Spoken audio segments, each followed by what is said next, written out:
done. Intro. It's intro time. Shush. Everyone shut up.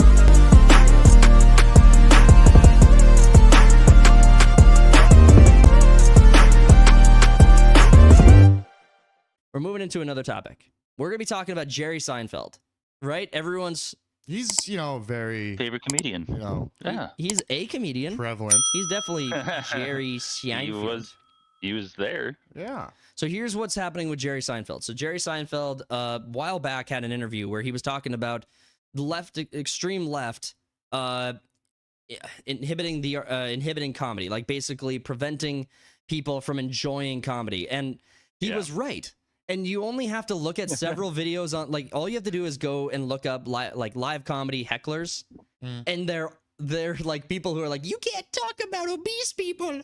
You can't talk. Shut up, fat bitch. You can't talk about the LGBT. My son is gay. Like this is the kind of shit that the left is doing. Like they're going out. Like, you can't make, like, wokeism is like, you can't have a sense of humor about anything. No, you cannot. And here's the thing, like, I watched the Young Turks. We know the Young Turks, big YouTube, big platform. Yep. They had a failed presidential candidate who owns and runs the thing with Chunk Yogurt. Chungus Yogurt. I like how his co-host Anna Kasparian has been slowly moving towards the right. Right, exactly. That's been enjoyable. Their battles on the air have been enjoyable to watch. Hey, but Tank just wants horse bestiality to be legal. Yeah, exactly. Yeah. Now it took it from the horse's mouth. With the peanut butter, sugar cubes. So they actually reacted to Jerry Seinfeld, his comments on this, and they actually agree that the left had actually been one of the worst participants in cancel culture in comedy specifically. Yeah, comedians stopped performing at colleges because of this shit. Yeah, but even they're like, but the right cancels people for comedy too. It's like, what are you fucking talking about? When have you heard anything like that? That's never happened once in the history of ever. Like, conservatives may leave a show, they may walk out, but they're not heckling unless they're drunk. Go on Reddit and bitch about you. Yeah, unless they're absolutely drunk, they're not standing up and ruining your fucking show. Unless they're plastered. But then you blame that on the drugs. You blame that on the alcohol. All right, but we actually have Jerry Seinfeld's comments here, so we're actually going to listen to those. Let me get that going. Slim, I'm not. If you can't hear it, Slim, I'm sorry. Not your fault. Just sit I there heard the other video you were playing before we started this, so I should be able to. Cool. All right, guys. So we're gonna be listening to Jerry Seinfeld's basically Jerry Seinfeld's evolution on his own comments here. So there were two things that I have to say I regret and that I have to take back. I said that the extreme left has suppressed the art of comedy. Confirmed. I did say that. Yeah. That's not true. It's not true. No? No. If you're Lindsey Vonn, if you're a champion skier, you can put the gates anywhere you want on the mountain. She's going to make the gate. Whatever the culture is, we make the gate. You don't make the gate, you're out of the game. The game is, where is the gate? How do I make the gate and get down the hill in the way I want to? So, what the fuck? Does culture change? And are there things I used to say that I can't say, that everybody's always moving? Yeah, but that's the biggest, easiest target. The accuracy of your observation has to be 100 times finer than that. So I don't think as I said, the extreme left has done anything to inhibit the art of comedy. So he's talking to Tom Papa right there, another comedian. Yeah. Does he clap back at him at any point during this interview? So I watched the 3-minute breakdown, and he gives Jerry a lot of room on this just to keep talking. So if after the 3 minutes he did, I didn't catch it. It's not a part of what's going around though. Like Jerry Seinfeld's comments are kind of what's floating around here. It's not necessarily the conversation. He's basically talking about, like, they're not a problem in comedy or whatever, but they're like gatekeeping comedy to where you have to meet like certain requirements of jokes. Well, and it's like, so maybe he's like, the comedian's got to be even more excellent to get to this point of not offending anyone while also being funny. Okay, so devil's advocate here, I want to try to steelman his argument. His argument appears to be that culture evolves, and so things are found more or less funny as culture evolves. Like a joke about Rome would probably not land today. Like if you talked about stubbing your toe on a marble column, you probably wouldn't like break out in dying laughter. But that's culture evolves gradually. This was an entire ideology that was like, you cannot offend anyone, and comedy is overtly offensive. It's like, that's the nature of comedy, is that it's meant to offend so that you react. You know what the Soviet Union didn't have?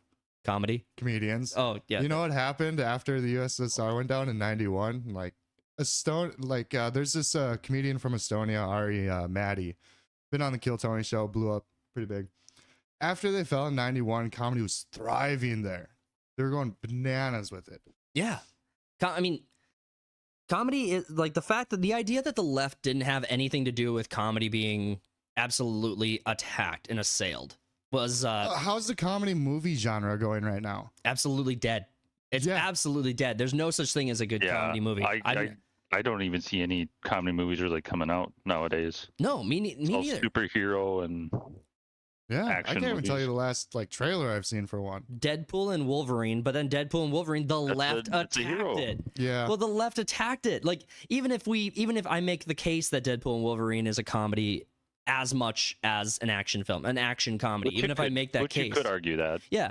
Even if I make that case, the left actually attacked it for gay jokes and like being two straight white males making comedy and making fun action films. Like that, like the left attacked it.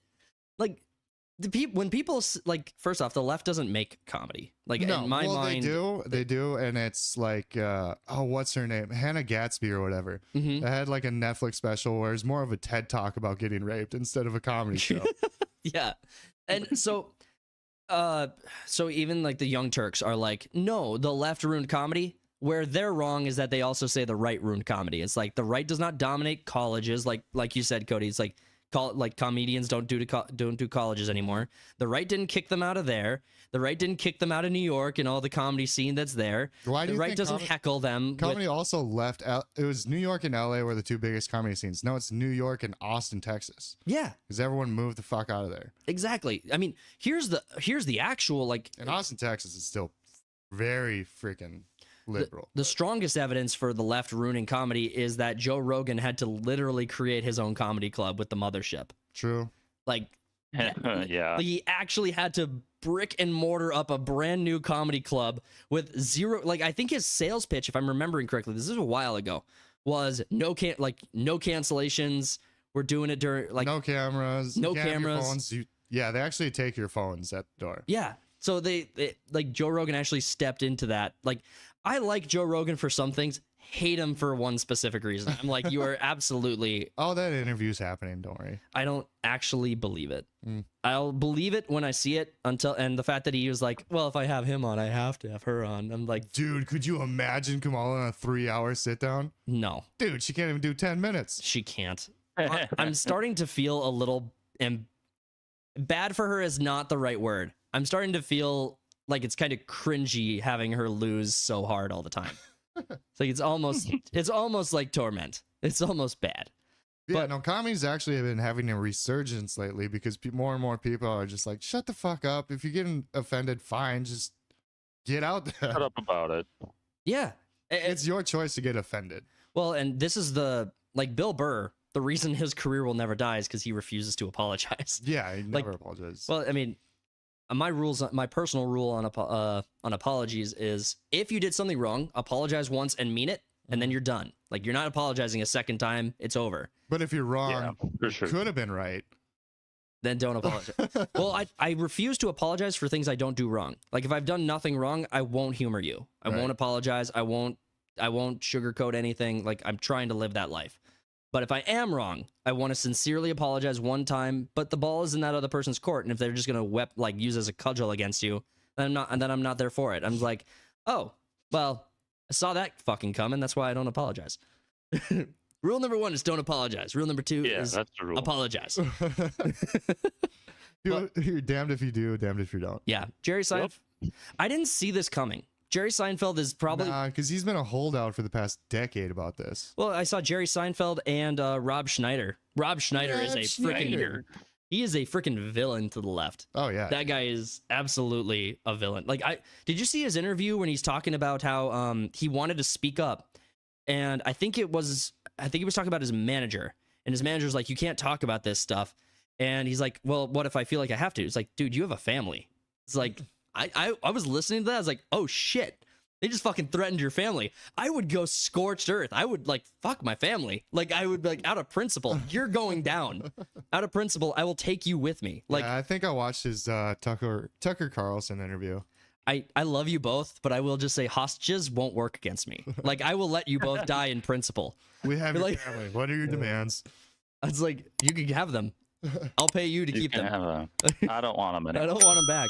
Yeah, They ran their usefulness. Yeah, taking hostages won't work on me. I'm not that guy.